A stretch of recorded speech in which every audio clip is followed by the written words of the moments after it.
हैदराबाद के home ground Rajiv Gandhi international cricket stadium में खेले गए मुकाबले में आरसीबी ने टॉस जीता और पहले बल्लेबाजी करने का फैसला किया।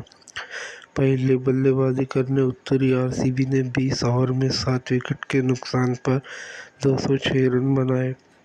टीम ने मेजबान टीम सनराइजर हैदराबाद को 207 रन का लक्ष्य दिया। विराट कोहली ने अर्धशतकीय पारी खेली। ये उनका मौजूदा आईपीएल का तीसरा और आईपीएल करियर का 53वां अर्धशतक है। उन्होंने 43 गेंदों पर 4 चौके और 1 छक्के की मदद से 51 रन बनाए। वहीं रजत पाटीदार ने भी अर्धशतकीय पारी खेली। उन्होंने 20 गेंदों पर 2 चौके और 5 छक्कों की मदद से 50 रन बनाए। सनराइजर्स हैदराबाद के जयदेव उनादकट ने सबसे ज़्यादा 3 विकेट झटकाए। जवाब में खेलने उतरी हैदराबाद की टीम 171 रन ही बना सकी। टीम की शुरुआत अच्छी नहीं रही। 45 रन के अंदर टीम के 3 खिलाड़ी आउट हो चुके थे।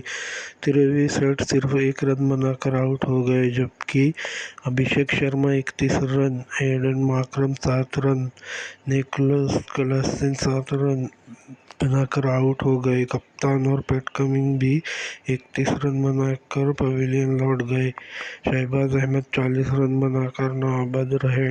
आरसीबी के कैमरन ग्रीन, शैलेश सिंह और करण शर्मा ने 2-2 विकेट चटकाए।